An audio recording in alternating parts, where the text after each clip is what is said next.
La cotidiana obligación de elegir. Sería tramposo atribuirle a la pandemia el estado de ansiedad que nos atraviesa a muchos. Claro que la potencia, pero no es la causante. Abrir la heladera repetidas veces y pasar revista como si de allí fuese a surgir alguna respuesta que calme esa sensación de inquietud es inútil. Lo sabemos, sin embargo, lo repetimos como un rito, como una pulsión inevitable. Algo similar ocurre con encender la televisión y rechazar lo que vemos sin acaso detenernos el tiempo suficiente para juzgar lo que está ahí, en la otrora caja boba, hoy un delgado rectángulo lo más grande posible. Elegir no es fácil y por eso demasiadas veces preferimos que elijan por nosotros, aunque no lo llevemos al plano consciente. Ante demasiada oferta solemos optar por lo más fácil, lo que está ahí, lo que no nos resulta costoso ni desafiante. Esto en lo cotidiano y solo a un grupo cada vez más reducidos, no a la otra mitad de la población que, según revelaron los datos del INDEC, cada vez tiene menos capacidad para elegir y debe someterse al desafío diario de conseguir cómo sustituir lo que le falta, cómo subsistir, cómo hacer para poder llevar la comida a su casa. A diferencia de épocas anteriores, la tecnología hace posible que casi todos y casi todas tengamos acceso a algunas cuestiones relativas a la información y al entretenimiento. Los pobres, los no tanto y los pudientes estamos alcanzados por teléfonos, televisión y lo que a través de ellos se transmite, pero también contamos con la inédita posibilidad de estar en contacto de manera permanente con el prójimo, así, de inmediato, impensable hace apenas 3 siglos. Fue la pandemia también quien nos permitió saber, a propósito del confinamiento y el no dictado de clases en las escuelas, que más del 56% de los hogares no tienen conexión de Internet, algo que está fuera del concierto mental de los que tenemos la ventaja de formar el 44% restante. Si bien un gran porcentaje de los no conectados en sus hogares tienen acceso desde otros sitios, trabajos, locutorios, familias amigas, celulares con datos, la diferencia incrementa las diferencias. Y resulta inevitable no aborrecer a la gestión anterior que decidió interrumpir el plan Conectar Igualdad, que si bien no corregía esta enorme distancia, sí achicaba la tan mencionada brecha digital. Lamentamos, también responsabilidad del COVID-19, que, tal como señala la ley, no podrá celebrarse el censo nacional correspondiente a esta década.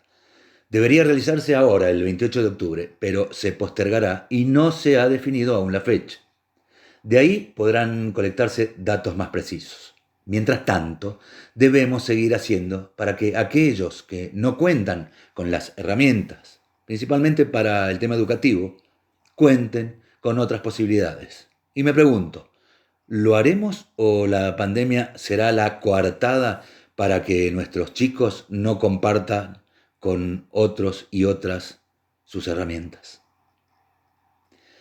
Conocer y reconocer que hay diferencias sustantivas no soluciona algo, excepto que esta vez la elección particular, grupal y social de quienes podemos contar con las herramientas que nos igualan sea la de adoptar un rol activo desde cada lugar, en vez de seguir anestesiándonos con los medios y las redes sociales. Es natural fortalecer nuestras posiciones y alegrarnos por conseguir más me gusta de quienes coinciden con nosotros. Saludable compartir lo que sabemos le agrada al círculo de amigos y de amigas, pero esta vez también es requisito abrazar a los que no sabemos si disienten o coinciden, simplemente porque no están en la órbita de nuestra mirada. Y lo peor, no tienen tampoco ahora la facultad de salir a reclamarlo. Las autoridades del gobierno nacional van a cumplir 10 meses, sí, apenas 10 meses en el poder. En términos biológicos humanos, sería una gestación y un mes de vida del bebé. Bueno, durante el embarazo han sufrido más embates y marchas que lo imaginable. Cuando las críticas y protestas son argumentadas y honestas y responden a las proclamas expresadas, son propicias. La movilidad social siempre aporta mejor sentido a la pluralidad y exige a las administraciones otra mirada.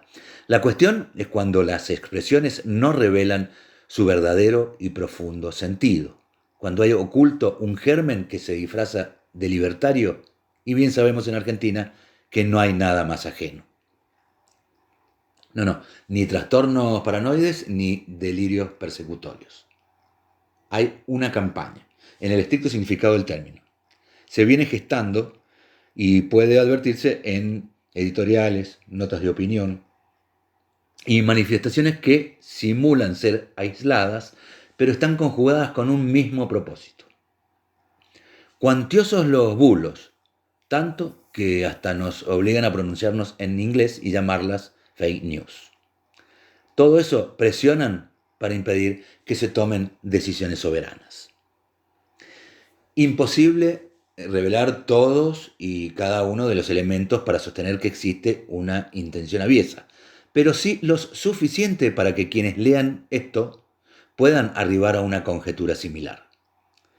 Cuando ya confiábamos haber superado ciertas discusiones, regresaron las teorías de los dos demonios, retornan las teorías de un peronismo, cuando no fascista, pronazi, y a la vez le asignan a cualquier medida distributiva el carácter de comunista, además como si comunista fuese un adjetivo descalificador.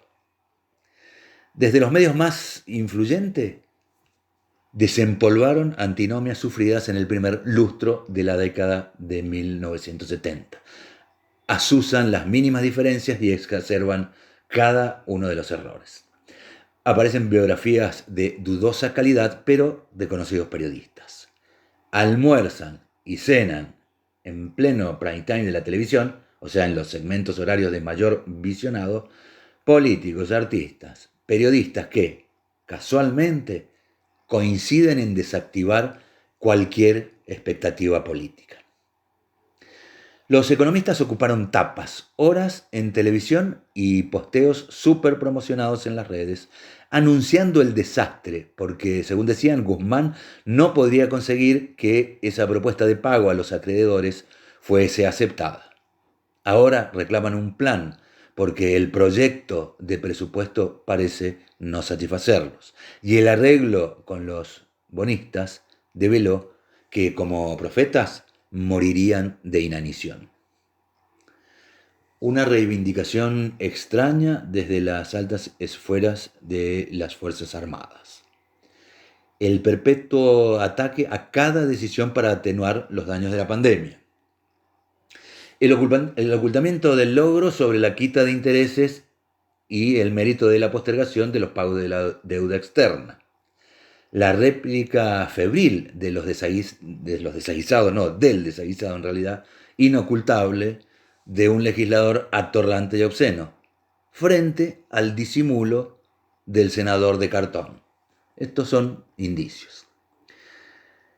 Las declaraciones falsas de la exministra, tocaya del senador precisamente de cartón, más las especulaciones de los editorialistas de Clarín, los ataques incisivos, cotidianos, maniqueos, desde las pantallas de La Nación Más, desde TN, desde Canal 13, con verdades a medias y las otras mitades adulteradas, obligan a encender las neuronas como nunca o a apagar esas pantallas hasta que exista una vacuna contra la enajenación emocional.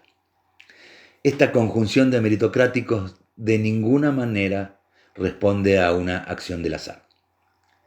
Y tampoco conviene negar los desaciertos y errores que la gestión actual ha cometido.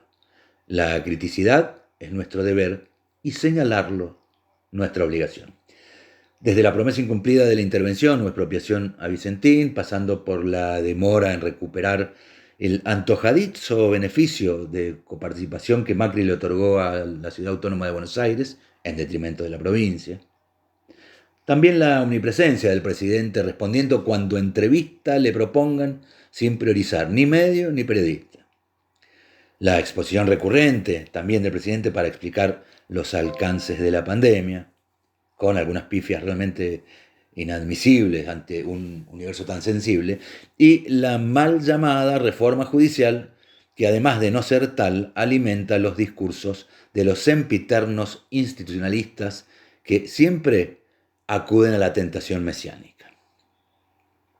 Asimismo, el más grosero y reprochable de los pecados de este gobierno es político. ¿Es ingenuidad o acaso la ambición exagerada de pretender un consenso total? Algo inalcanzable para todos, para todas y para cualquiera. Las últimas medidas anunciadas a favor de la producción, de las pymes, de la industria, de la construcción y muy especialmente para fomentar las exportaciones, no han sido debidamente difundidas ni explicitadas con la vehemencia necesaria. Durante el fin de semana coincidíamos con Juan Manuel Espert y con mi amigo y compañero Emilio Verada Sousa. Recordábamos que en el ocaso definitivo de la gestión de Alfonsín, el corajudo ministro de Economía de entonces de emergencia, Juan Carlos Pugliese, decía que el gobierno les había hablado con el corazón y le habían respondido con el bolsillo. Pugliese se refería a las corporaciones y a los líderes de los sectores concentrados de la economía, agremiados desde siempre en la sociedad rural. Esta vez se invirtió el orden a propósito de estas medidas actuales. El gobierno les habló con el bolsillo porque les dieron medidas concretas, aunque coyunturales, claramente beneficiosas, y les respondieron con el corazón, o sea, privilegiando la ideología de esa sociedad rural. Definitivamente hay una intención desde esos sectores.